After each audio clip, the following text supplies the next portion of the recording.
헬로, 안녕하세요. 오늘도 함께 인사로 시작하실까요? 무엇을 믿을까? 어떻게 믿을까? 왜 믿을까?에 대한 대답, UCT 교리문답 시간이 돌아왔습니다. 박수!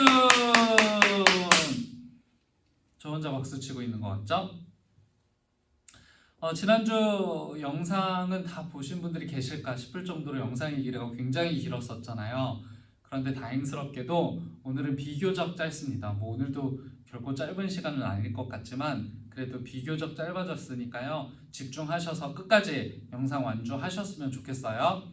무엇보다 함께 하시면서 신앙의 성장을 도모해 주시는 분들이 계셔서 참 저는 마음이 든든하고요. 너무 좋아요.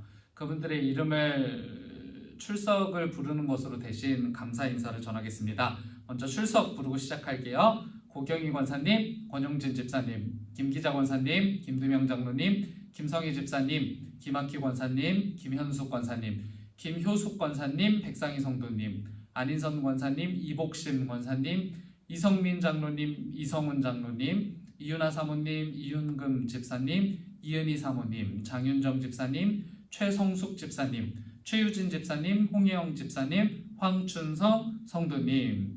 오늘 21명 그리고 저까지 22명 함께 보고 계실 겁니다. 오늘 날씨가 많이 쌀쌀해졌어요. 그리고 저는 지금 오전 시간에 이 영상을 녹화하고 있는데요. 그래서 얼굴이 굉장히 많이 부어 보일지도 모르겠지만 녹화를 하다가 1시간 반 정도 지나고 나면 또 부어있던 얼굴에 붓기도 빠지지 않겠어요?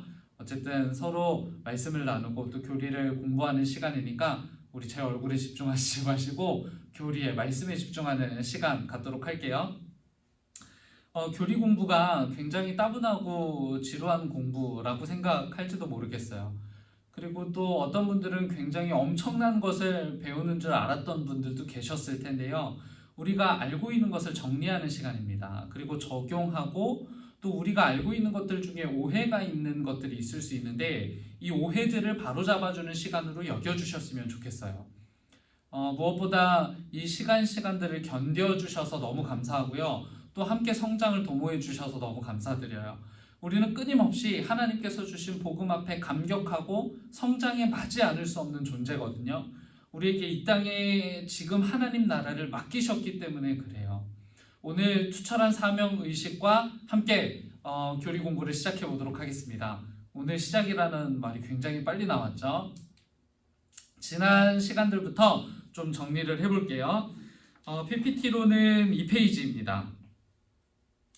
보이시죠?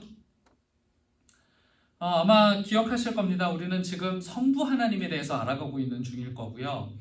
성부 하나님의 무엇을 믿고 또 성부 하나님을 어떻게 믿는 것이 올바로 믿는 것이고 또 성부 하나님을 왜 믿어야 하는지에 대해서 함께 나누고 있는 중이거든요. 그러니까 이런 성부 하나님 이해에 앞서서 우리가 첫 번째 시간에 배웠던 거 기억하고 계시죠? 인간의 이해에 대해서 잊지 않았어요. 그러니까 성경이 이야기하는 인간이 무엇인가에 대해서 우리가 잠깐 나누었었거든요.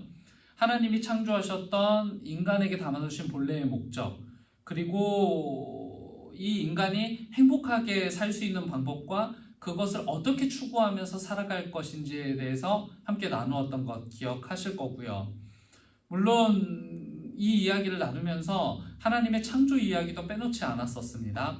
하나님의 창조의 본의적 의미, 하나님의 창조의 행위에 원래는 어떤 의미가 담겨 있었는가에 대해서 함께 나누었었죠.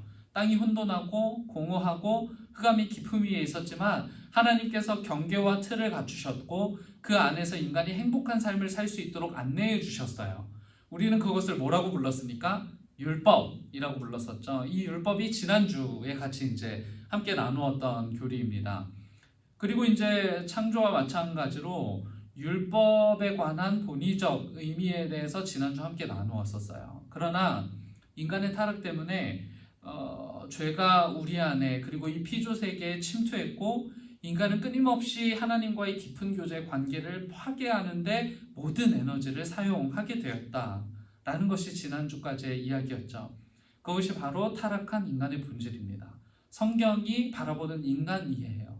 인간에게는 선한 것이 없고 인간은 타락했으며 인간은 죄된 존재이고 이 죄된 존재인 인간 때문에 피조세계 또한 망가졌으며 피조 세계 역시 타락했기 때문에 다시 회복할 수 있는 능력을 상실한, 지금 우리는 그런 상황을 살아가고 있고 그런 세상에서 두 발을 딛고 살아가고 있다라는 것이 성경이 이야기하는 인간이해, 성경이 이야기하는 피조 세계 이해라는 거죠. 그래서 이런 도식이 성립할 거예요. 죄는 곧 인간이고 인간은 곧 죄라는 도식이요. 성경은 이 사실을 아주 선명하게 하는 데에 주저하지 않습니다. PPT 3페이지로 넘어가세요. 총 5가지를 제가 이제 기록을 해두었어요. 오늘 함께 나누게 될 얘기이거든요. 일단 죄는 무엇일까? 우리가 이제 타락했다라고 하는데 이 타락의 의미, 그리고 우리가 오해하고 있는 죄에 대한 의미가 무엇인지를 좀 낱낱이 파헤치게 될 거고요. 이 죄의 앞장서는 가장 우선적인 죄가 있어요. 그걸 우상숭배로 봤습니다. 이 죄와 우상숭배가 가져오는 결과들이 있을 거고요. 또 정의와 사랑의 하나님, 그러니까 정의로우신 하나님이 있고 사랑의 하나님이 있는데, 하나님은 정의도 만족시켜 드려야 되고 사랑도 만족시켜 드려야 되는 존재예요. 하나님께서 이 두 가지를 어떻게 만족시키셨는지 우리가 함께 배우는 시간을 갖게 될 거고요. 이 피조 세계를 향한 최종적인 하나님의 대책, 망가져가는 피조 세계, 망가져가는 인간에 대한 하나님의 대책이 무엇인지를 최종적으로 나누게 될 겁니다. 문제는요, 우리가 죄를 단편적으로 이해하고 있다라는 사실이거든요. 저는 모태신앙이었는데요, 어려서부터 교회를 열심히 다니는 아이였어요. 모태신앙의 특징을 이미 많은 분들한테 들어서 알고 계시죠? 난 못해 라고 자꾸 이야기해서 모태신앙 이라고 이제 이야기를 한다라는 거예요. 그런데 저는 정말 그랬어요. 제가 열심히는 교회를 다녔지만 정말 아무것도 모른 채 교회를 다녔던, 어떻게 보면 수십 년 동안 초신자의 생각과 마음을 가지고 다녔었는지도 모르는 그런 사람이었거든요. 그러니까 그렇게 열심히만 다니다가 마땅히 감격해야 할 십자가와 이 십자가 사건에 대해서 전혀 감격하지 않는다라는 사실을 뒤늦게 알았어요. 십자가를 얘기하고 십자가 사건을 얘기해도 제 마음에 감동함이 전혀 없는 거예요. 아무리 노력을 해보려고 해도 전혀 감격스럽지가 않은 거죠. 문제는 다른 데 있는 것이 아니라 제게 주어진 죄가 뭔지를 모르기 때문에 그랬던 거예요. 죄에 대한 이해가 선명하지 않기 때문에, 내가 너무 죄를 단편적으로만 이해하고 있기 때문에 구원의 사건, 십자가의 사건을 수용하지 못하고 받아들이지 못하고 감격하지 못했다라는 것이죠. 강의를 함께 시청하는 지금 이 영상을 보는 모든 분들에게 질문을 드려볼게요. 죄인이세요? 한번 대답해 보시겠어요? 만약에 가족들하고 같이 이 영상을 보고 계시다라고 한다면 옆에 앉아 계신 가족에게 이렇게 물어볼까요? 죄인이세요? 정말 그 죄인이라고 생각하세요? 아마 이제 이 정도 열의를 가지고 수업에 참여하시는 분들이라고 한다면 당연히 기독교 교리상 네, 저는 죄인입니다 라고 대답하셨을 거예요. 그러면 네 라고 대답을 하셨다면 왜 본인이 죄인이라고 생각하시는지요? 언젠가 저는 이제 그런 생각도 했었거든요. 나는 별로 그 큰 잘못을 한 것도 없는 것 같은데 왜 교회는 자꾸 나한테 죄인이라고 강요하는 걸까? 이런 질문이 들었었어요. 교회를 다니지 않는 분들 중에요, 그런 분들 굉장히 많으세요. 교회는 나약한 사람들이나 가는 거라고 자꾸 스스로 죄인이라고 그러고 깎아내리니까, 그래서 다니기 싫다고 하는 사람들이 주변에 있거든요. 근데 정말 사실이에요. 마땅히 우리가 우리 스스로를 죄인이라고 여길 이유가 많지는 않아요. 내가 그렇다고 법을 밥 먹듯이 어기면서 사는 것도 아니고, 또 부자들처럼 탈세를 하는 것도 아니고, 그렇다고 사람을 죽이기를 했습니까? 도둑질을 했습니까? 나름 그래도 일상의 자리에서 거짓말도 하지 않으려고 노력한다는 말이죠.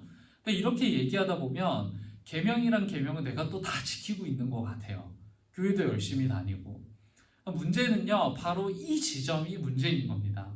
내가 죄인이 아닌데, 내가 그렇게 큰 잘못을 저지르지도 않았고 내가 도덕적으로 그렇게 큰 문제를 일으키지도 않고 살아왔는데 용서받을 이유가 있으시겠어요?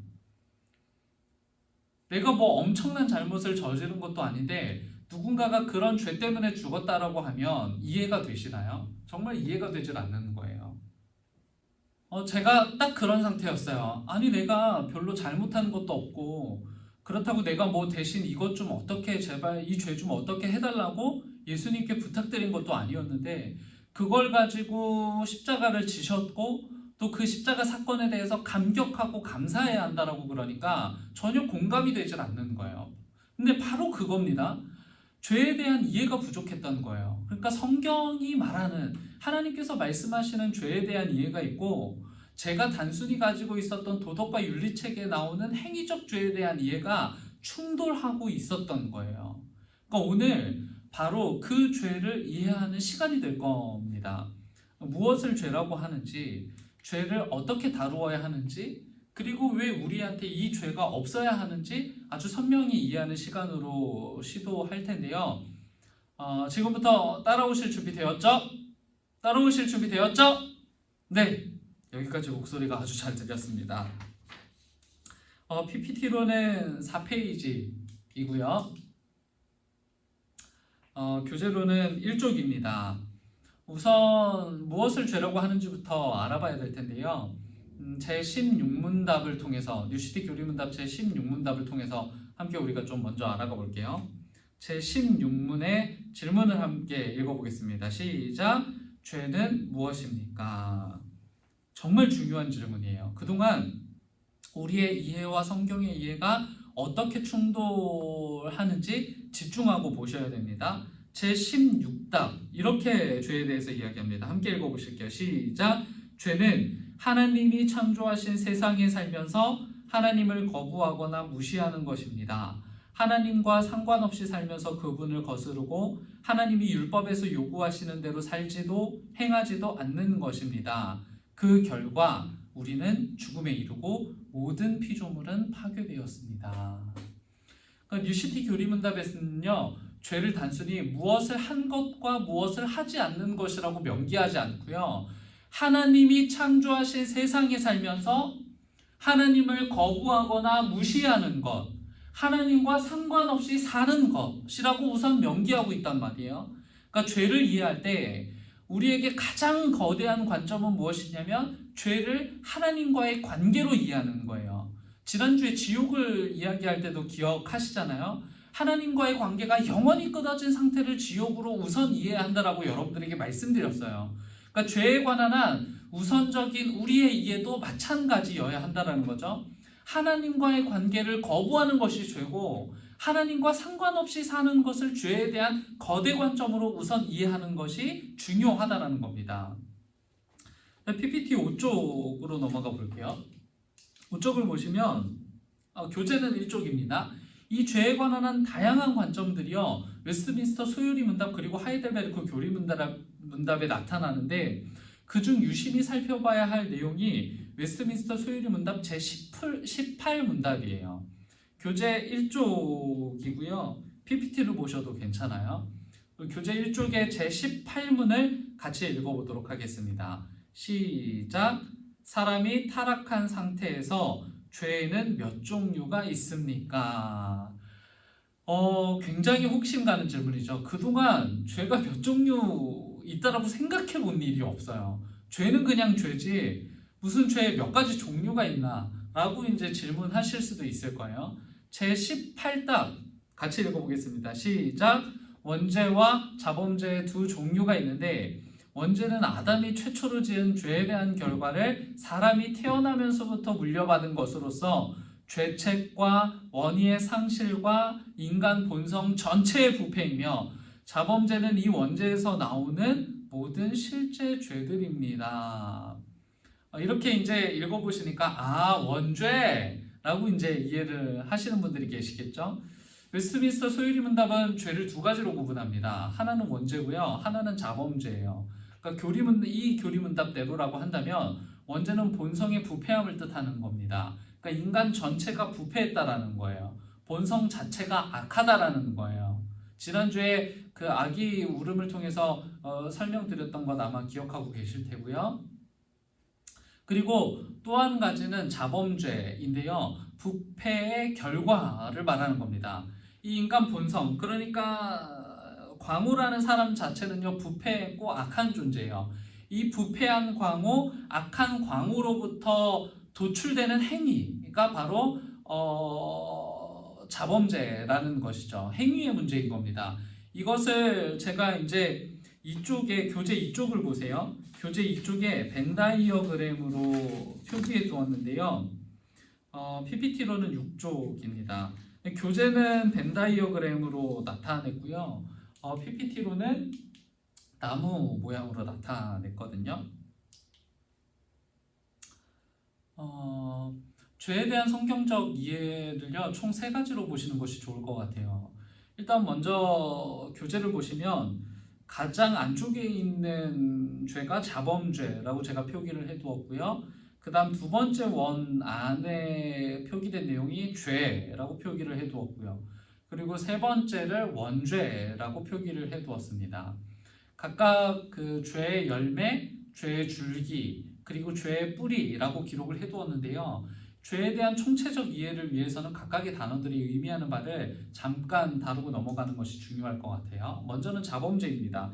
교재에는 자범죄라고 표기를 해두었는데 이 자범죄는 우리가 죄라고 생각하는 바로 그것을 말하는 겁니다.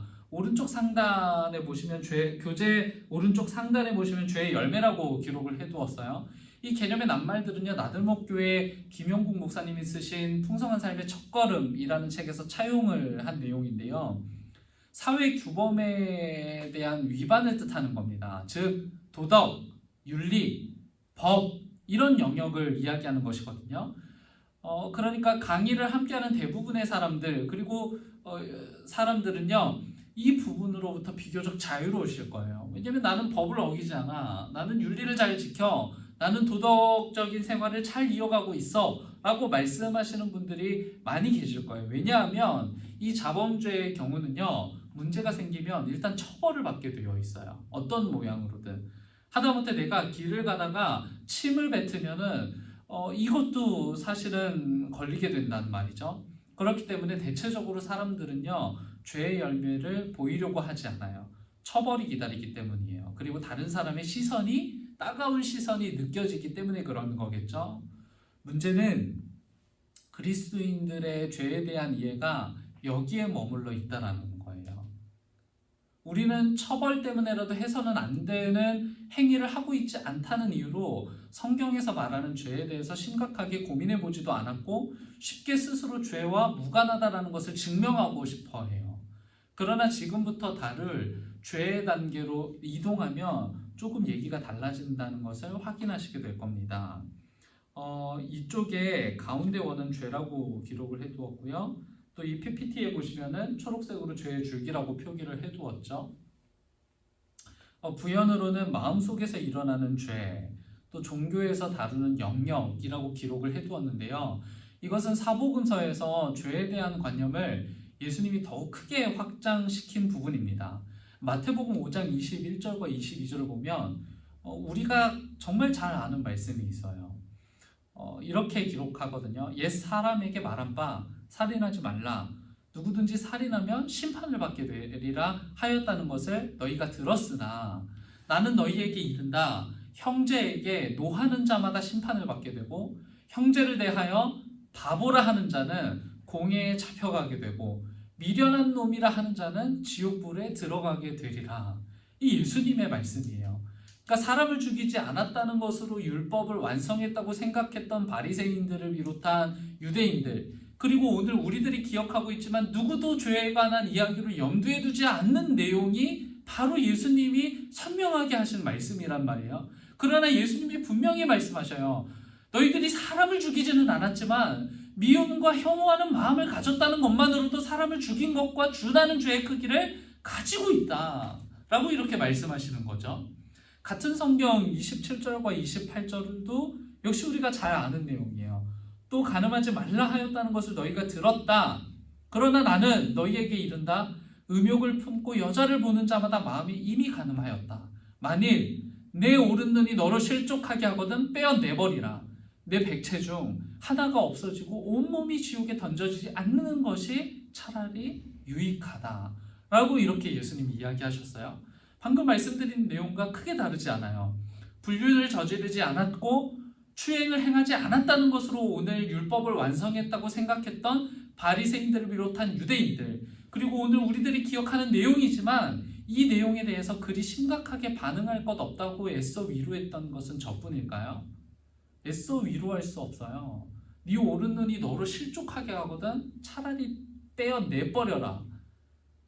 너의 100가지 몸 신체 중에 하나가 없어지고 온몸이 지옥에 던져지지 않는 것이 차라리 낫다 라고 이 예수님이 말씀하셨던 거예요. 그러니까 죄에 대한 개념이요, 단순히 도덕적이고 윤리적인 개념에서 예수님이 확장하신 마음으로의 문제, 종교로의 문제로만 확장이 되어도 문제는 굉장히 심각해지는 겁니다. 우리는 여기서부터 고민이 되기 시작해요. 그렇다면 나는 죄인이 맞는 것 같다. 나는 그렇다면 정말 그 지옥에 갈 수밖에 없는 존재인가? 이제 이런 고민이 들기 시작하는 거죠. 우리는 마음과 생각에서 일어나는 일들을 제어할 능력이 없어요. 잠시 스쳐 지나가는 생각들 중에는 우리가 뉴스를 보며 혐오했던 일들, 손가락질하는 범죄들이 가득 차 있을지도 몰라요. 만약에 제 머리 위로 이렇게 말풍선이 그려져가지고 제가 생각하고 제가 마음먹은 내용들이 이 말풍선에 다 나타난다라고 생각해 보세요. 그리고 제 말풍선들을 어떤 사람들은 똑똑히 볼 수 있다라고 생각해 보세요.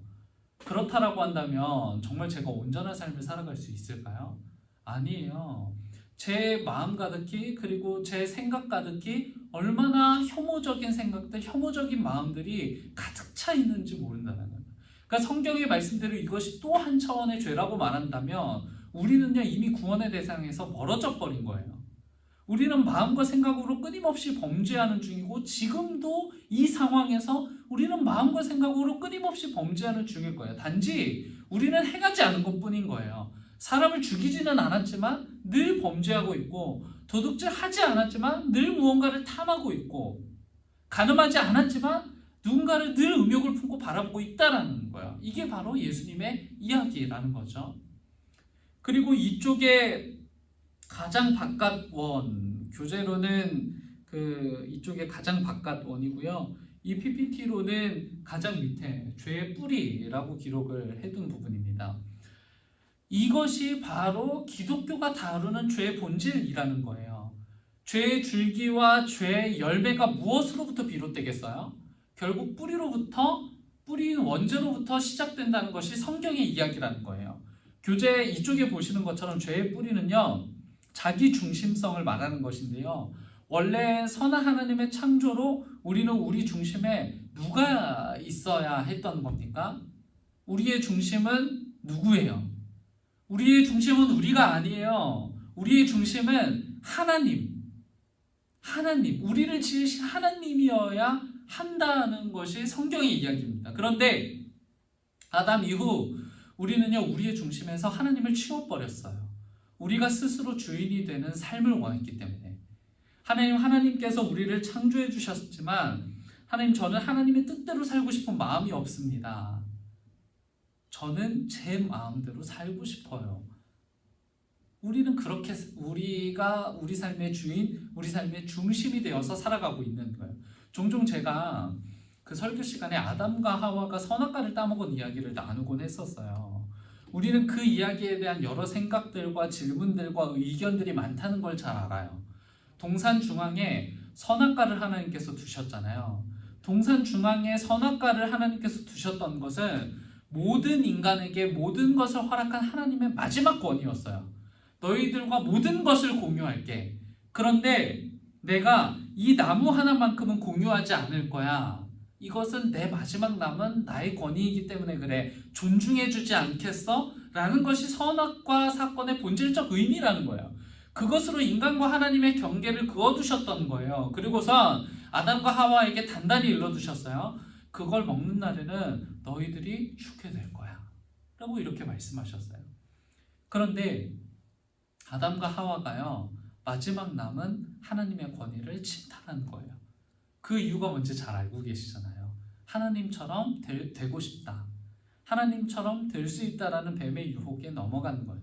그것을 먹으면 선과 악을 가늠하게 되고 하나님처럼 될 수 있다는 뱀의 유혹에 넘어갔던 거죠. 하나님이 중심이 되어야 할 피조 세계에서 더 이상 당신의 권위를 인정하고 싶지 않은 인간의 침탈. 그래서 더 이상 이 피조 세계의 주인은 하나님 당신이 아니라 바로 내가 되어야 하겠다라는 인간의 도전이 바로 선악과 사건이었다라는 거죠. 그때부터 인간의 자기중심성이 신이 된 거예요. 이제는 하나님이 신이 아니라 인간의 자기중심성이 신이 되어버린 거예요. 그렇게 하나님과의 관계가 파괴되었고 하나님을 잃자 인간은 자기 자신조차 잃어버려요. 왜 살아야 하는지, 무엇을 위해 살아야 할지 모르는, 그저 자기 자신을 위해서 살려고 발버둥치는 삶이 시작된 거예요. 하나님과 깨진 관계, 자기 자신과의 깨진 관계는 결국 누구와의 관계를 파괴하게 된 건가요? 이웃과의 관계를 파괴하고요. 뿐만 아니라 인간은 하나님이 지으신 피조 세계와도 파국을 맞게 됩니다. 이 피조 세계를 내가 돌보아야 할 대상으로 여기지 못하고 착취의 대상으로 여기게 되는 거예요. 지구라는 피조 세계가 힘겨워 보이는 이유는요, 그것 때문이에요. 자기중심성에 사로잡힌 인간들의 발전과 개발 욕심으로 피조 세계는 지금 착취당하고 있을 뿐이라는 거예요. 돌보아지지가 않아요. 인간의 악함 때문에, 인간의 자기중심성 때문에. 기독교는요, 이처럼 논리적이에요.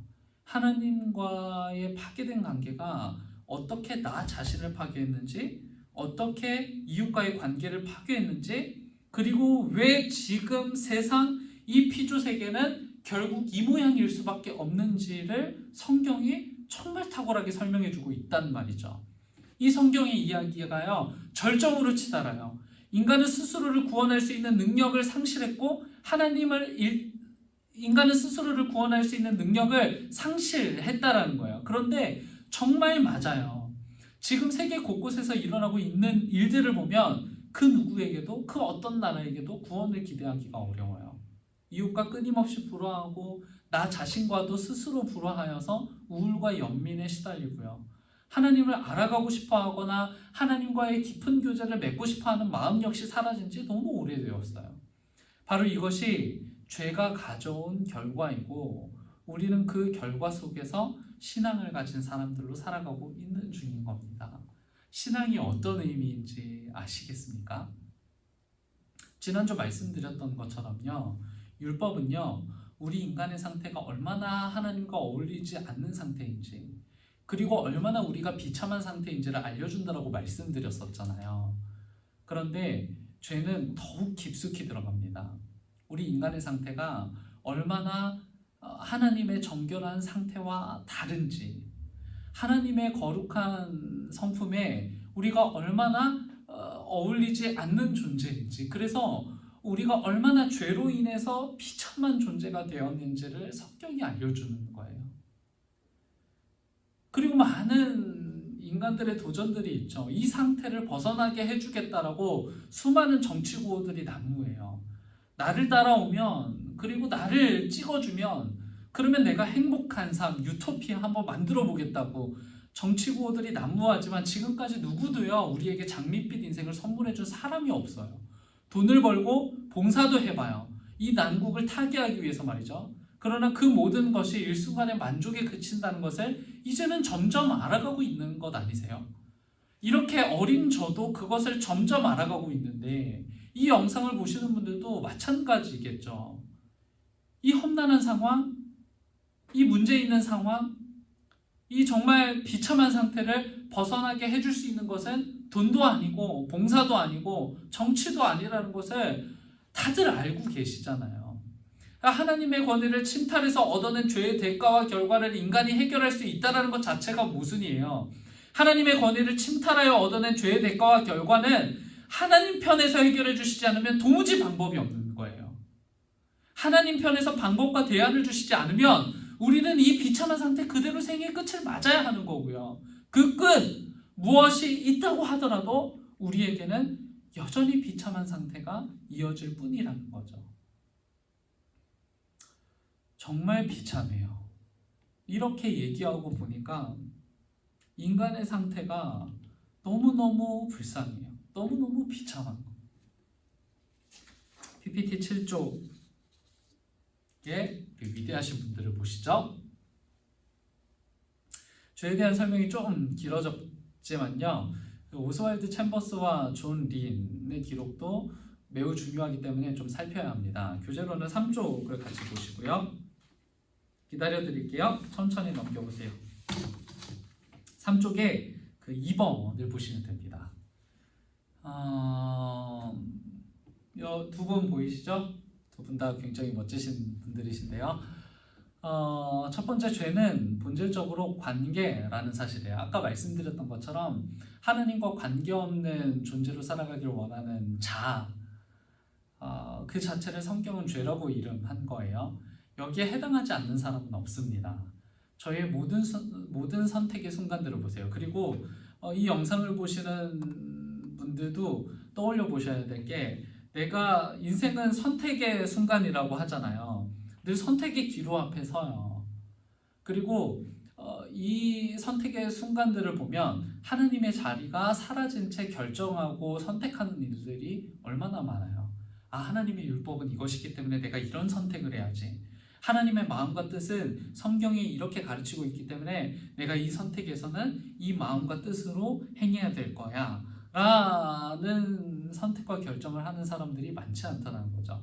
이를테면 요즘 좀 불편할지도 모르겠습니다만 부동산 이야기가 좋은 예가 될 수 있을까요?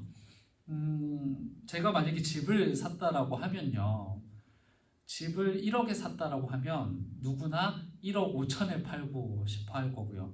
2억에 팔고 싶어 할 테죠. 그러나 성경에 담긴 하나님의 마음과 하나님의 뜻은요, 우린 너무나도 잘 알고 있어요.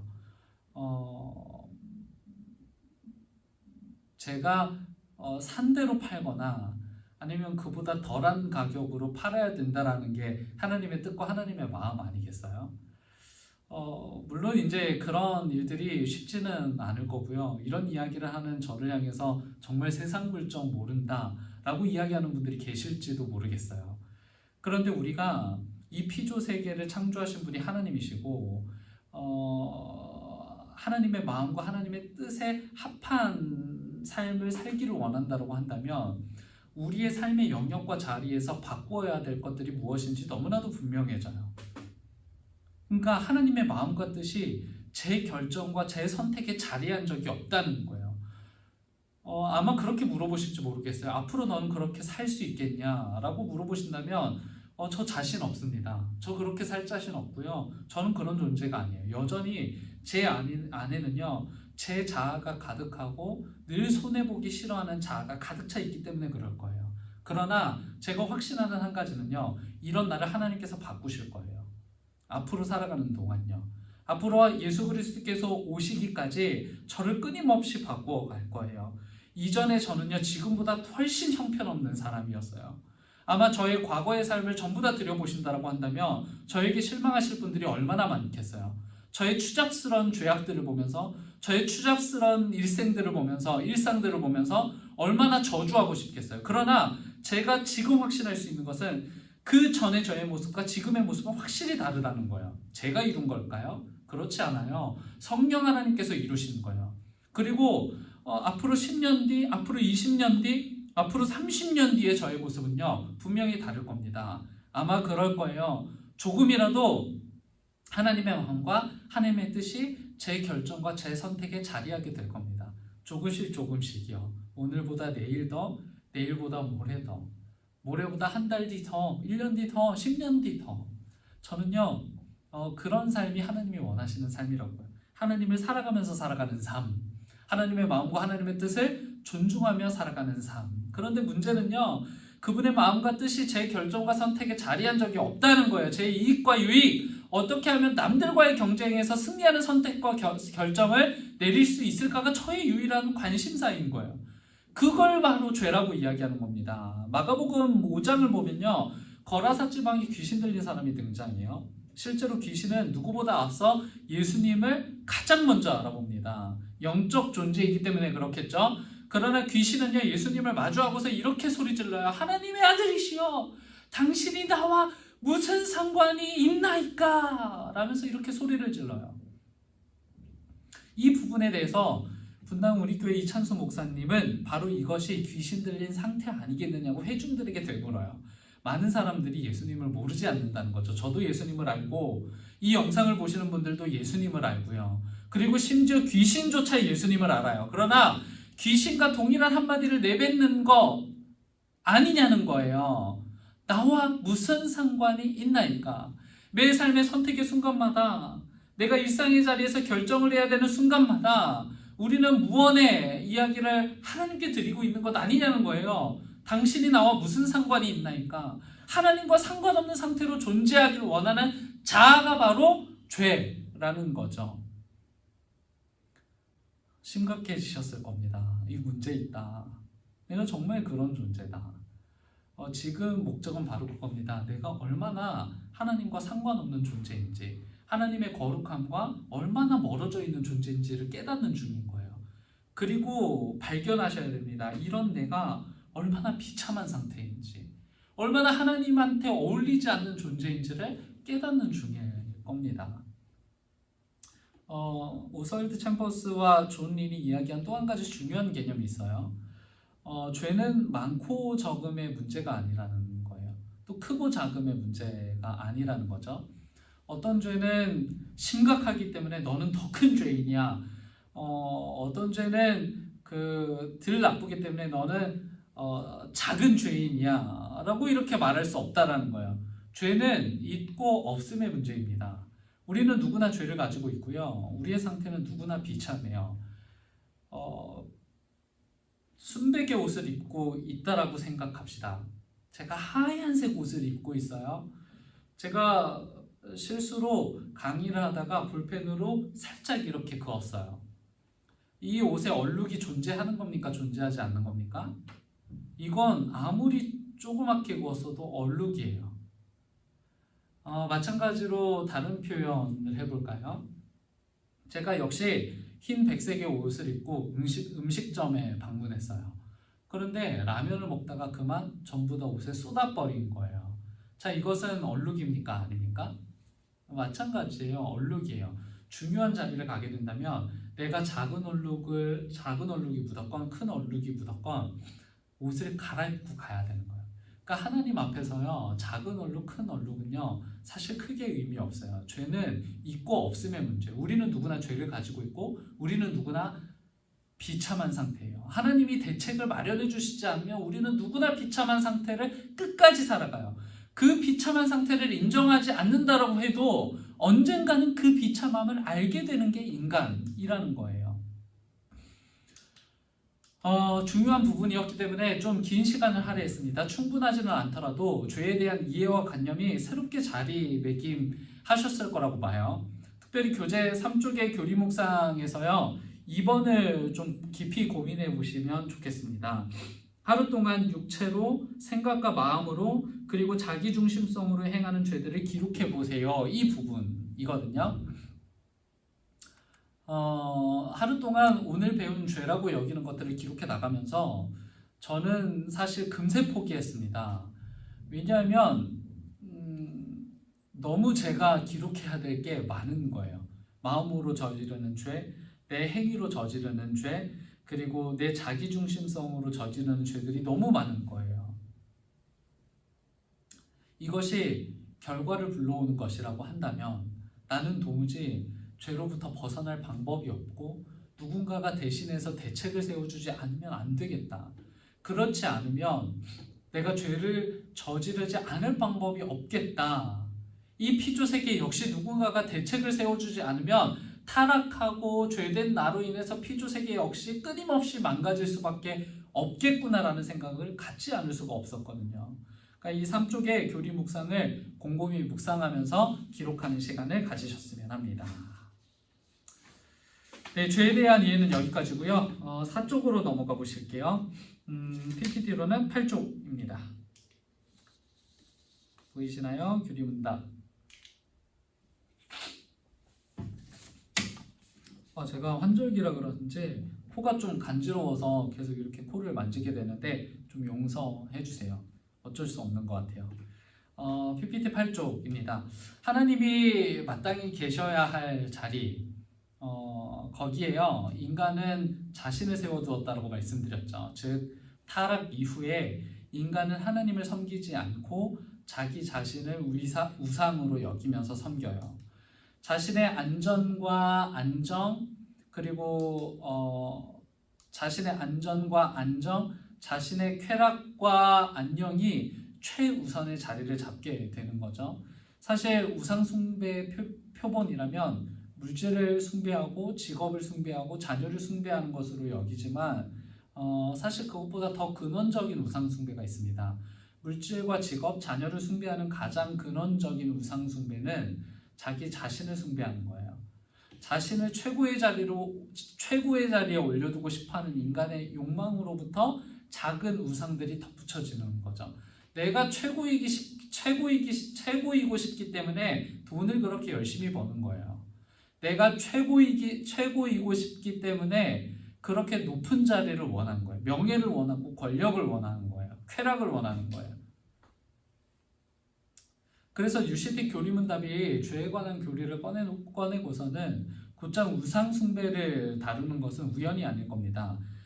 여기 보이시는 제17문 같이 읽어보실까요? 시작! 우상 숭배는 무엇입니까? 제17답입니다. 함께 읽어볼게요. 시작! 우상 숭배는 창조주가 아닌 피조물에 우리의 소망과 행복, 가치와 안전을 맡기는 것입니다. 저는 이 제17문 답이요, 우상 숭배에 관한 탁월한 정의를 제공했다고 생각하거든요. 하나님께 소망과 행복, 가치와 안전이 있음을 알고 있지만 타락한 인간은요, 하나님이 지으신 그 무언가의 소망과 행복과 가치와 안전을 맡기는 것, 그것이 바로 우상 숭배라는 거예요. 그게 무엇이든지 간에요. 그래서 UCT 교리문답이 제가 잘못 얘기했네요. 9쪽입니다. 9쪽. PPT 9쪽이요. 팀켈러 목사님이 거짓 신들의 세상이라는 책을 출간한 바 있는데요. 그 책 30쪽에서 우상에 대해서 다음과 같이 정의 내렸거든요. PPT 보이시죠? 우리 같이 읽어보겠습니다. 시작! 무엇이든 우리를 지배하는 것이 우리의 주인이다.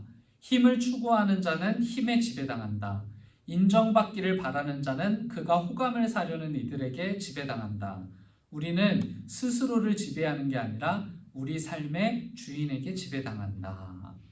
그러니까 우리는요, 우리가 꽤 자유롭게 살고 있다고, 우리가 원하는 삶을 살고 있다라고 착각할 때가 있어요. 그러나 곰곰이 생각해보면 우리는 늘 누군가에게 지배당하는 삶을 살고 있다는 생각이 들어요.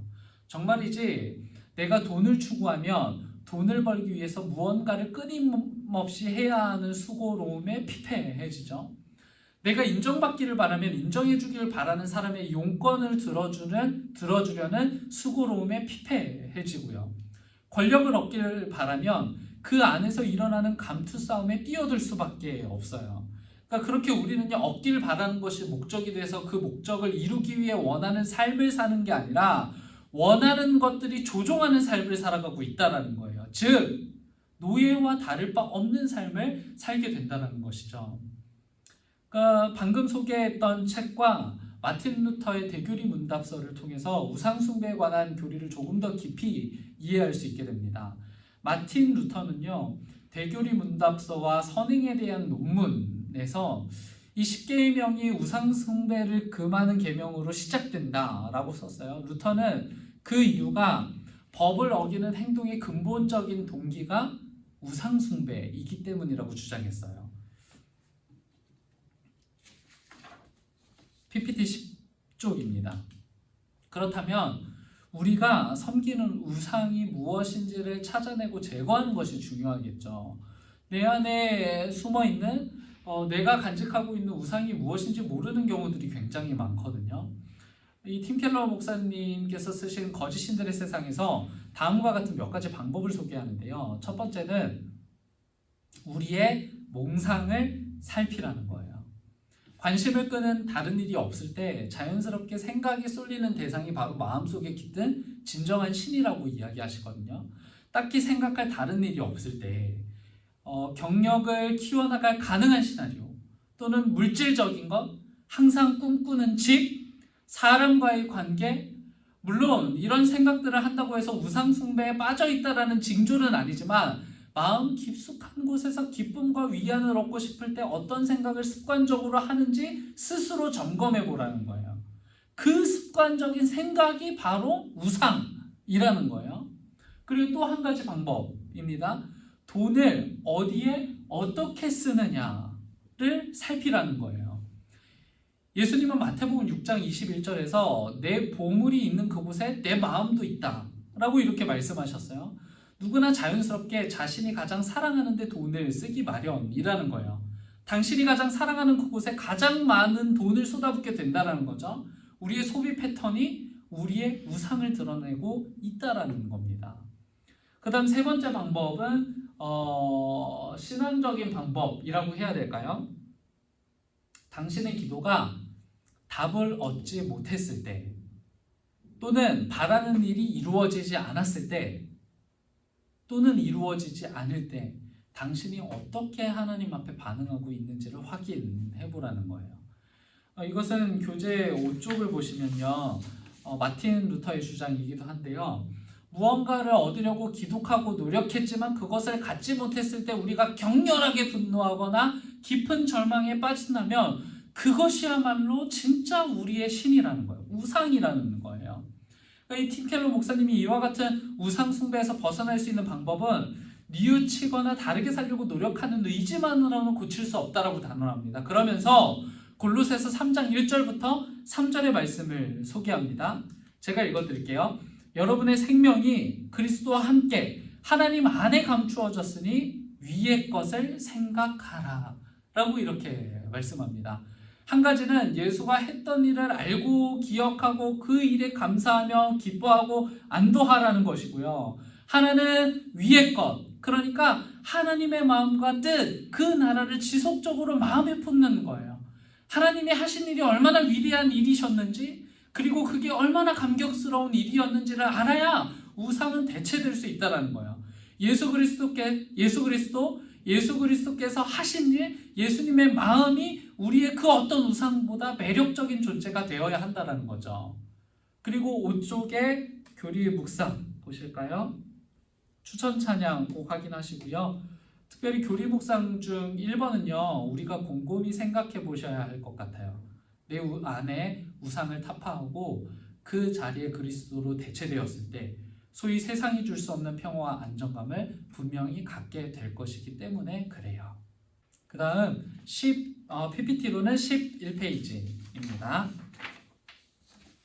오늘 진도가 좀 만족스럽게 빨리 나가고 있어요. 교재로는 6쪽입니다. 이런 죄와 우상에 대한 형벌에 관한 교리가 이어지는 건 너무나도 당연하죠. 제 18문 같이 읽어보도록 하겠습니다. 시작. 하나님은 우리의 불순종과 우상 숭배를 벌하지 않으십니까? 제 18답입니다. 함께요. 시작. 아닙니다. 모든 죄는 하나님의 주권, 거룩하심, 선하심과 그분의 의로운 율법을 거스릅니다. 따라서 하나님은 우리의 죄에 의로운 분노를 보이셔서 이 땅의 삶과 다가올 삶 모두에서 공의로운 심판으로 그 죄들을 벌하실 것입니다. 아멘. PPT 12페이지입니다. 웨스트민스터 교리문답과 하이델베르크 교리문답을 같이 살피죠. 웨스트민스터 소유리문답 역시 제84문답과 제19문답에서 각각 이렇게 기록하죠. 먼저 제84문 같이 읽어보겠습니다. 시작. 모든 죄가 마땅히 받아야 할 대가는 무엇입니까? 제84답입니다. 모든 죄는 이 세상과 다음 세상에서 하나님의 진노와 저주를 받아 마땅합니다. 제19문 같이 읽어볼게요. 시작. 타락한 인간에게 생긴 비참은 무엇입니까? 제19답입니다. 시작. 인류는 타락으로 인해 하나님과의 교제가 끊어지고 하나님의 진노와 저주 아래 놓여서 세상에서는 비참하게 살다가 죽고 지옥에서는 영원히 고통받게 되었습니다. 하이델베르크 문답까지 같이 살피죠. 13페이지 교재로는 6쪽 그대로입니다. 하이델베르크 교리문답은 제10문답에 적합할 텐데요. 제10문을 같이 읽어보겠습니다. 시작. 하나님은 그런 불순종과 반항을 벌하지 않고 내버려 두십니까? 제10답입니다. 아닙니다. 하나님은 우리의 원죄와 자범죄에 대하여 심히 진노하시고 죄인들을 의로운 재판에 따라 이 세상에서 그리고 영원히 벌하실 것입니다. 하나님은 이미 누구든지 율법책에 기록된 대로 모든 일을 항상 행하지 아니하는 자는 저주 아래 있는 자라고 선포하셨습니다. 아멘. 그러니까 이 지금 저희가 그 세 가지 교리 문답이요, 죄와 우상 숭배에 대한 하나님의 태도를 분명하게 취합니다. 우리가 저지르고 있는 죄와 우상 숭배는 반드시 하나님의 진노, 하나님의 저주, 하나님과의 교제 단절, 분노, 심판이라는 결과를 초래할 거라는 거예요. 이 심판은 먼 미래에 올 것이 아니고 바로 지금도 우리는 매일 우리의 죄와 우상 숭배로 현재적 심판을 경험하고 다가올 주님의 재림에 최종적으로 또 한 번의 심판을 받게 될 거라는 거죠. 여기서 제가 현재적 심판이라는 단어를 말씀드렸는데요. 이 단어는요, 좀 마찬가지로 설명하기가 또 굉장히 길어져요. 그렇기 때문에 다음에 기회가 닿으면 이 용례에 대해서 좀 같이 살펴보기로 하고요. 어쨌든요, 우리에게 심판이 없는 게 아니에요. 지금 우리가 행하고 있는 죄, 그리고 우리의 본성 때문에 우리는요, 지금도 여전히 끊임없이 하나님으로부터 심판을 받고 있는 중이라는 거죠. 굉장히 중요한 개념입니다. 교재 6쪽을 통해서 이 교리들을 증명해보죠. 교재 6쪽의 그 성경 이야기가 더욱 선명하게 전하는데요. 창세기 2장 17절을 같이 읽어보겠습니다. 시작. 선악을 알게 하는 나무의 열매는 먹지 말라. 네가 먹는 날에는 반드시 죽으리라 하시니라. 아멘. 로마서 5장 12절도요. 같이 읽을게요. 시작. 그러므로 한 사람으로 말미암아 죄가 세상에 들어오고 죄로 말미암아 사망이 들어왔나니 이와 같이 모든 사람이 죄를 지었으므로 사망이 모든 사람에게 이르렀느니라. 아멘. 에베소서 5장 5절과 6절도요. 너희도 정녕 이것을 알거니와 음행하는 자나 더러운 자나 탐하는 자 곧 우상 숭배자는 다 그리스도와 하나님의 나라에서 기업을 얻지 못하리니. 아멘. 죄와 우상 숭배의 결과는 두 가지입니다. 그 나라의 기업을 얻지 못한다. 그리고 어떻게 됩니까? 죽게 된다라는 것이죠.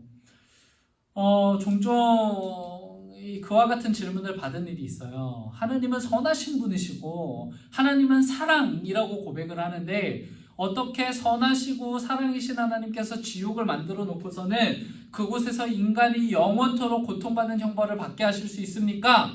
라는 이런 종류의 질문이요.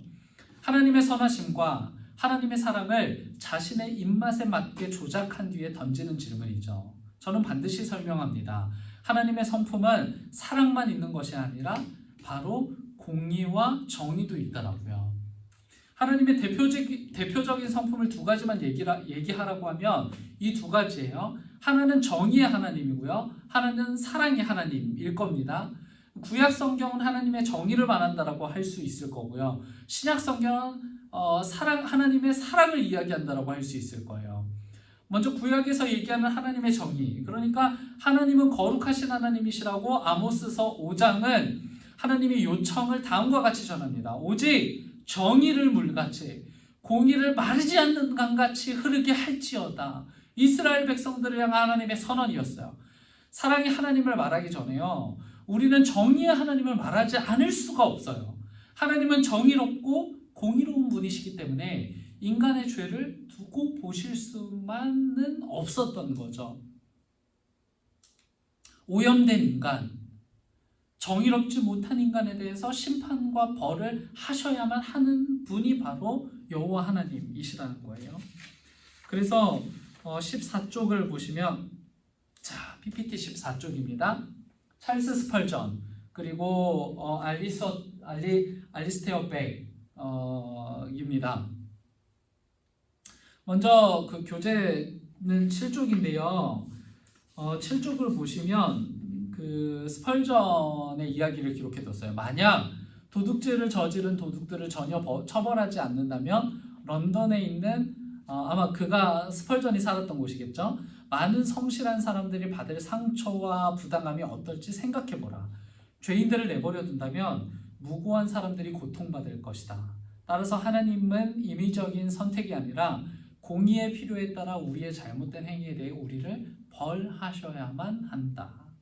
알리스테어 백 역시 같은 주장을 했어요. 우리 죄가 낱낱이 드러나고 우리 행위에 대한 값을 정산할 날이 반드시 온다라고요.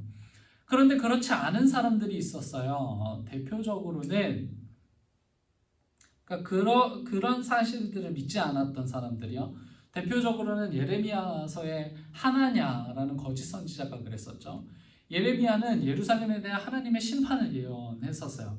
당신들이 이렇게 계속 회개하지 않고 하나님 앞에 순종하지 않으면 바벨론으로부터 침략을 당하게 될 거고 예루살렘은 결국 무너질 것이다 라는 예언을 했었죠.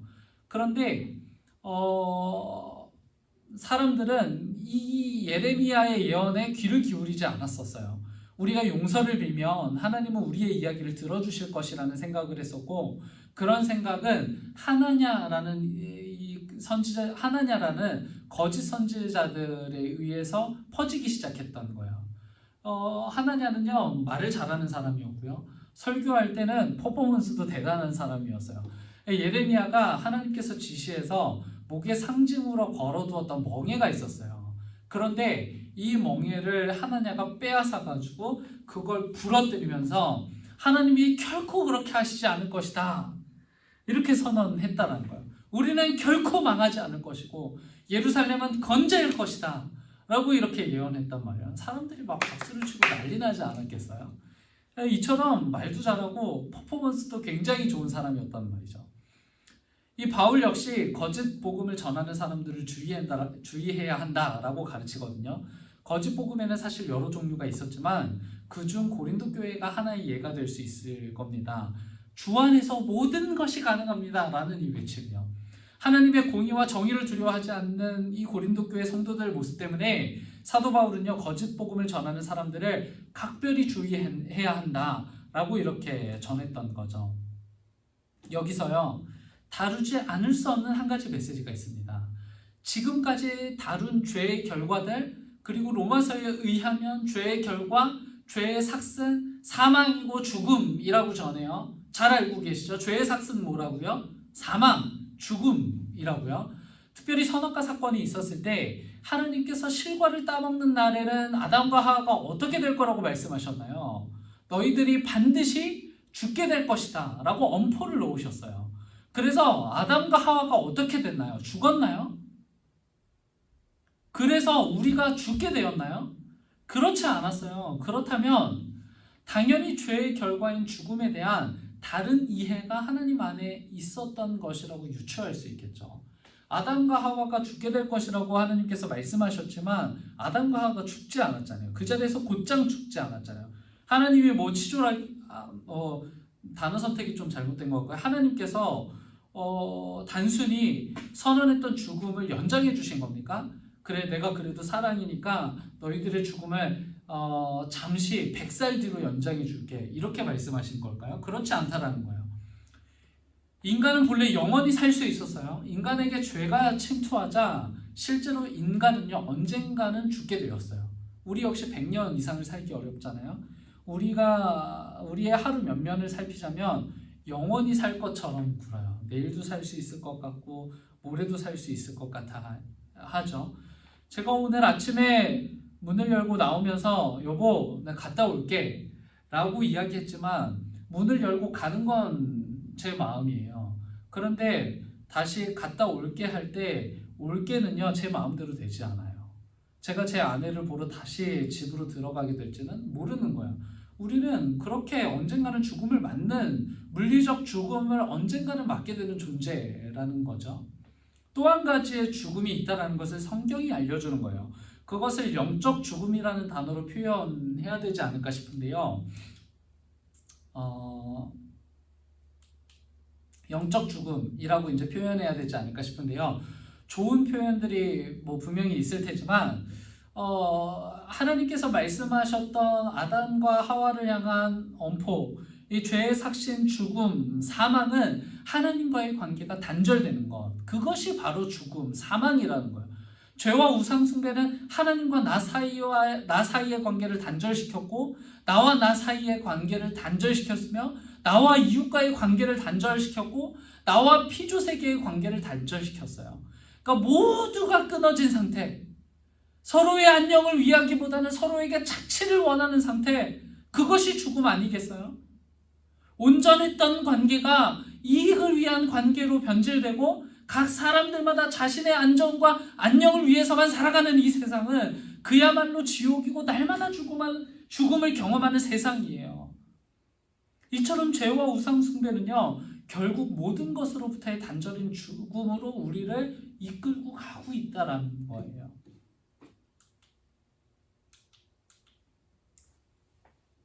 정말 절망이죠.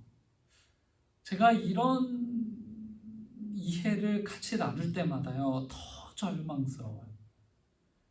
정말 인간의 비참한 상태란 이루 말할 수 없다. 너무 깊어서요. 너무 깊어서 이루 말할 수가 없어요. 우리 상태만 보고 있자면 인간에게는 정말 소망이 없다. 더 나아질 가능성도 없고 이 피조세계 역시 더 추락하기만 할 것이다. 그런데 경험을 하고 있잖아요. 우리는요, 점점 더 추락하고 있어요. 이런 비참한 상태에 있는 인간에게 들려진 하나님의 이야기가 바로 복음이라고 이야기하는 거예요. 이토록 비참한 생이지만 거기에 살 수 있는 방법이 있다라고 알려주는 것. 전혀 바뀔 것 같지 않고 바뀔 것 하나 없어 보이는데도 여전히 바뀔 수 있다라고 알려오는 소식, 바로 기독교는요, 그것을 복음이라고 말하는 거예요. 다른 게 복음이 아니에요. 내가 잘 먹고 잘 살고 내 자녀들이 잘 되는 것, 이게 복음입니까? 그렇지 않아요. 그런 것들 아무 상관없어요. 그런 것들이 내게 주어지지 않아도 여전히 나를 바꿀 수 있고, 여전히 나와 이웃의 관계를 바꿀 수 있고, 나와 피조세계의 관계를 바꾸면서 이 피조세계가 하나님과 같이 되어져 갈 수 있는 그런 희망과 소망을 말하는 것, 그것을 바로 복음이라고 이야기하는 거죠. 그러니까 어떻게 보면요, 이런 이해는요, 복음의 출발점에 불과해요. 우리가 얼마나 복음을 오해하고 있었는지요.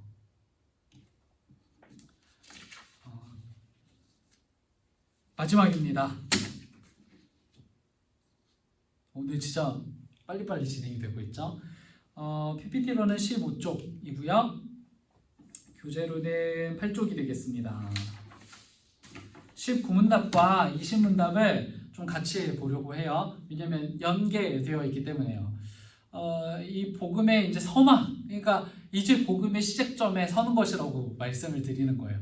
복음의 서막을 알리고 이제 마칩니다. 분명 심판과 저주, 형벌이 예비되어 있는 건데 하나님이 대책을 세우셨다고 알리는 교리예요. 너무 기쁘지 않으세요? 우리에게 이런 문제가 있고 이런 문제는 이런 결과를 가지고 있는데 하나님이 가만히 계시지 않고 여기에 대책을 세우셨다라는 복음이요. 19문입니다. 19문 같이 읽어볼게요. 시작! 형벌을 면하고 다시 하나님의 은혜를 누릴 방법이 있습니까? 너무 중요한 질문이에요. 19답 같이 읽어봅니다. 시작! 있습니다. 순전한 자비로 그분의 공의, 즉 하나님 자신을 충족시키는 것입니다. 그로 인해 우리는 구속자에 의해 하나님과 화해하고 죄와 죄에 대한 형벌에서 구원을 받게 됩니다. 아멘! 아멘이시죠? 아멘 크게 하세요. 아멘이시죠? 네, 아멘입니다. 먼저는 형벌을 면할 수 있다는 좋은 소식이고요. 그 방법은 두 가지 용어가 매우 중요해요. 하나는 순전한 자비로, 그리고 또 하나는 구속자에 의해서. 그러니까 하나님이 죄가 관영한 피조 세계를 보시면서 마련한 대책이셨어요. 순전한 자비가 필요하고 구속자에 의해서. 제20문도 읽어볼게요. 시작. 구속자는 누구입니까? 제20답입니다. 시작. 유일한 구속자는 하나님의 영원하신 아들 주 예수 그리스도입니다. 그분 안에서 하나님은 사람이 되셨고 죄의 형벌을 직접 감당하셨습니다. 아멘, 아멘, 아멘, 아멘, 아멘. 아멘이시죠? 예수 그리스도가 이렇게 기쁜 소식이에요. 우리가 죄를 다루고 나서 예수 그리스도를 다루니까 이 복음이 얼마나 와닿는 거예요. 기독교 안에서 여지가 없는 하나님의 답, 하나님의 대책입니다. 특히 유일한이라는 단어에 집중해야 돼요. 종종 기독교를요 배타적이라고 비난하지만 기독교는 배타적인 종교가 아닙니다. 배타적일 수가 없어요. 유일하기 때문에요. 배타적인 종교가 아니라 유일한 종교, 유일한 진리인 겁니다. 배척이 아니라 유일한 것뿐인 거예요. 자, 16페이지로 넘어가세요. 이 교리와 동일하게 전하는 웨스트민스터 소유리 문답과 하이델베르크 교리 문답을 좀 보실게요. 먼저 16쪽에 나타나는 PPT 웨스트민스터 소유리 문답에서 등장하는 칭의의 개념을 우리가 잘 살피셔야 되는데요. 교재 8쪽의 제33문입니다. 33문을 함께 읽어보겠습니다. 시작. 칭의는 무엇입니까? 33답이요. 칭의는 하느님이 값없이 주시는 은혜의 행위로서 우리 모든 죄를 용서해주고 우리를 하나님 앞에서 의롭게 여겨 받아주는 것인데 이는 오직 그리스도의 의를 우리의 것으로 계산해주기 때문이며 칭의는 믿음으로만 받습니다. 아멘, 아멘, 아멘, 아멘, 아멘. 그 다음 제34문이요. 함께 읽습니다. 시작. 양자됨은 무엇입니까? 제34답입니다. 양자됨은 하느님이 값없이 주시는 은혜의 행위로서 우리는 양자됨으로 말미암아 하나님의 자녀가 되어 모든 특권을 받습니다. 하나님께 속한 모든 특권, 모든 특권. 예배드릴 수 있고 기도할 수 있고 헌금할 수 있고 헌신할 수 있는 특권. 아무나 할 수 없는 거예요. 하나님께 드릴 수 있는 특권들. 그런데 여기서 말하는 칭의를요 구원의 전체로 오해하는 경우들을 보게 돼요. 그러나 칭의는요 구원의 한 단면이자 일부입니다. 칭의는요 우리에게 일어난 사건이에요. 그러니까 과거 시제로서의 구원을 이야기하는 거예요. 우리가 해소하지 않았던 원죄에 대한 하나님의 대책이 바로 칭의인 겁니다. 그러니까 제가 죄의 종류가 있다고 말씀드린 거 잘 기억하셔야 돼요. 원죄가 가장 작은 원 안에 원죄가 있고 그 다음 큰 원 안에 죄가 있고 잘못 얘기했네요. 가장 가운데에 자범죄가 있고 그 다음 큰 원 안에 죄가 있고 가장 큰 원이 원죄라고 말씀을 드렸죠. 그러니까 이 원죄에 대한 하나님의 대책이 바로 칭의였던 겁니다. 우리는 원죄를요 하나님의 전적 은혜인 칭의로 해소했지만, 그러니까 칭의는 말 그대로 하나님께로부터 의롭다고 인정을 받았다라는 거예요. 우리가 의롭진 않지만 하나님께서 대책을 세워주셔서 그래 지금부터는 네가 나와 어울려도 좋다라고 판단해 줄게 라고 이렇게 말씀해 주셨다는 거예요. 그러니까 우리는 원죄를 하나님의 전적 은혜인 칭의로 해소했지만 앞서 설명드렸던 것처럼 자범죄와 죄는 칭의로 해소가 되지를 않았어요. 여전히 회개가 필요하고 여전히 육체와 마음의 정결함이 나의 생각과 행동으로 번뇌해지는 것들요. 이 부분은요 성화교리와 영화교리 시간이 따로 있을 것으로 보이는데요. 구원을 받았다라는 표현보다는 빌립보서 2장 12절에서 바울이 사용했던 구원을 이루라는 표현을 더 적극적으로 구원에 적용하는 것이 구원에 대한 선명한 이해가 될 수 있을 겁니다. 이 강의를 하다 보니까 잠깐 오해가 있을 수 있어서 추가로 설명을 드리는 건데요. 그러니까 원죄를 비롯한 모든 죄들이요 예수 그리스도 안에서 해결이 된 건 맞아요. 그런데 이 자범죄와 죄는요 우리 안에 뿌리 깊게 남아있다라는 말씀을 드리는 겁니다. 이것을 우리는 성화와 영화라는 교리에서 해결해 보겠다라고 말씀을 드렸던 거예요. PPT 17쪽으로 넘어가서요. 먼저 제19문, 제20문 답에 대해서 제가 교재 9쪽에 중요한 한 가지 복음을 기록해 두었거든요. 주제 9쪽으로 넘어가 보실까요? 교리를 이해하다 부분입니다. 천천히 펼쳐보세요. 교리를 이해하다 부분 1번에 하나님의 대책, 순전한 하나님의 자비라고 써져 있는 부분을 보시면 되는데요. 이 PPT를 보셔도 괜찮을 것 같습니다. 고민 1, 고민 2 이렇게 이제 표기를 해두었는데요. 죄와 우상 숭배에 관한 한 하나님은 두 가지 고민을 하셨어야 했어요. 일단 그 하나는 인간의 죄를 반드시 벌하시고 하나님 당신의 정의를 수립하셔야만 해요. 즉 인간은 심판을 앞둔 상황이 되겠죠. 율법에 따르자면 인간은 자신이 저질러 놓은 죄에 대한 책임을 죽음 말고는 다른 것으로 대신할 수 없어요. 하나님의 주권을 침탈한 것이기 때문에 그래요. 그래서 인간은 자기 자신이 죽어야 이 죄에 대한 책임을 면할 수 있는 거죠. 그렇다면 하나님의 심판은 정해졌어요. 우리는 전부 죽어야 끝이 나는 거예요. 그게 바로 죄에 대한 대가예요. 그런데 보시는 것처럼 하나님은요 사랑이셔요. 그래서 하나님은 우리 중 누구도 잃기를 원하지 않으시죠. 모두를 용서하고 살리려고 하셔요. 그들이 지은 죄가 무엇이든지 간에 그게 심지어 하나님의 주권을 찬탈한 것이라고 했을지라도 이 형벌을 면하게 해주시고 싶은 것이 하나님의 속성, 하나님의 성품이라는 거죠. 우리는 지금 굉장히 혼란하고 곤란한 하나님의 마음을 같이 살필 수 있어야 돼요. 하나님께서 당신의 본성인 정의를 만족시키셔야 하시기도 하고요. 당신의 본성인 사랑도 만족시켜야 하는 상황. 하나님의 고심이 느껴지지 않으세요?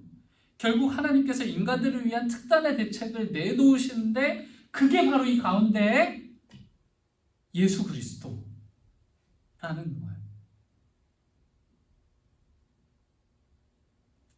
한 사람 아담으로 시작된 죄를 한 사람 예수 그리스도로 마치시겠다라는 거예요. 그렇다면 예수 그리스도가 어떻게 하나님의 만족이 되었는가, 어떻게 하나님의 정의와 사랑을 모두 만족시켰는가가 오늘 우리가 살펴볼 마지막 교리문답의 핵심입니다. 하나님의 정의, 죄는 반드시 벌하셔야 하고 저주하셔야 하며 죽음으로 그것을 대신해야 하는 상황에서 하나님은 인간들을 위해서 예수 그리스도의 의로운 삶을 대속제물로 삼으셨던 거예요. 그러니까 하나님의 정의의 절정이 바로 무엇입니까? 십자가예요. 그곳에서 예수께서 죽으심으로 죄의 궁극 심판인 죽음을 만족시키시는 거죠. 하나님의 심판을 하나님의 죽음으로 대신했던 거예요. 제가 이 교리문답 오늘 시간 첫 번째 서두에 말씀드리지 않았어요?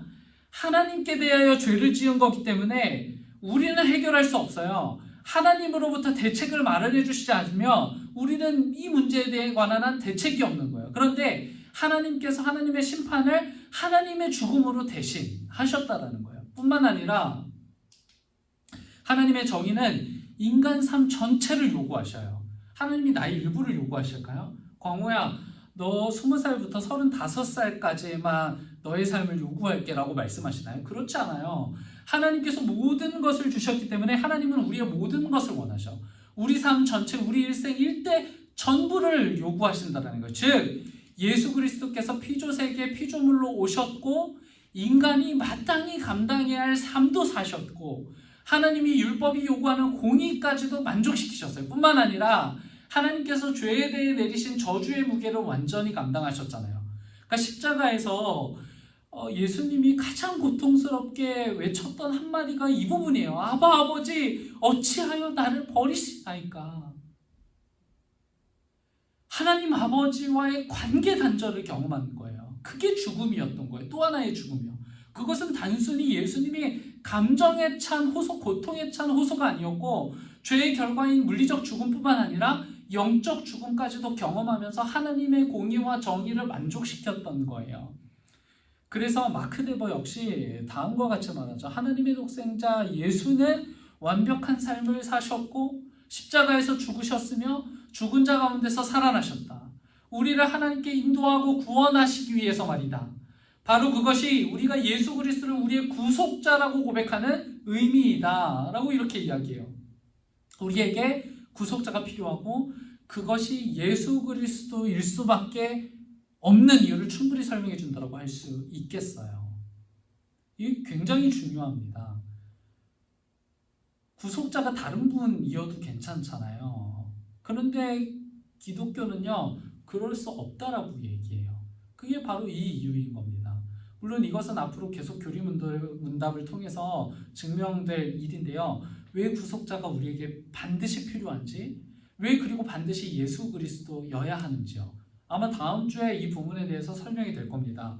예수 그리스도께서는 참 하나님이시기도 하셨고 동시에 참 인간이시기도 하셨잖아요. 이것은 굉장히 중요한 교리 중에 하나입니다. 다음 주 영상도 꼭 보셔야 돼요. 사도행전 4장 12절에 다음과 같이 기록합니다. 다른 이로서는 구원을 받을 수 없나니 천하 사람 중에 구원을 받을 만한 다른 이름을 우리에게 주신 일이 없음이라. 아멘. 우리가 복음이라고 말하는 것이 무엇인지 그리고 이것을 우리가 왜 믿어야 하는지에 대한 충분한 대답이 되었기를 바랍니다. 죄에 대한 이해, 우상 숭배에 대한 이해 마친 거예요. 지금 이제 벌써 끝났습니다. 정리할 건데요. 죄에 대한 이해, 그리고 우상 숭배에 대한 이해, 그리고 이것들로부터 예비된 심판과 처벌, 그리고 하나님의 대책까지 다채롭게 오늘 교리를 공부했어요. 물론 이것만으로 준비한 교리들을 전부 이해한다고 어려울 정도로 굉장히 저희는 소소한 공부를 한 거예요. 시간은 오래 걸렸지만 말이죠. 제가 실은 오늘 강의를 진행하면서도요, 빠뜨리고 설명하지 않은 부분들이 굉장히 많아요. 그럼에도 인간의 비참한 상태, 그리고 예수 그리스도에 관한 필요성을 인식하는 데는 문제가 없었을 거라고 봅니다. 기억하셔야 돼요. 인간은 스스로 선해질 수 있는 능력을 상실했고 구원할 수 없는, 행복해질 수 없는 비참한 상태이지만 그것을 가능하게 하실 수 있는 유일한 분이 예수 그리스도라는 사실입니다. 그리고 하나님의 공의 정의와 하나님의 사랑을 동시에 만족시킬 수 있는 대책 역시 하나님으로부터 시작되었다라는 것을 우리는 잊어서는 안 될 겁니다. 오늘 여기서 마치고요. 이 교리문답 시간이 어떻게 무엇을 믿을지, 어떻게 믿을지, 왜 믿을지에 대한 선명한 대답이 계속 될 수 있게 되기를 바랍니다. 저도 만만치 않은 준비와 만만치 않은 시간, 또 만만치 않은 노력이 들어가지만 그럼에도 즐겁게 해나가고 있습니다. 강의를 들으시는 모든 분들도 같은 마음이셨으면 좋겠어요. 우리 다음 주에 다시 만날게요. 제발. 사랑합니다. 축복합니다. 감사합니다. 안녕. 매일매일 걸어가 주님 뜻 따라 때로는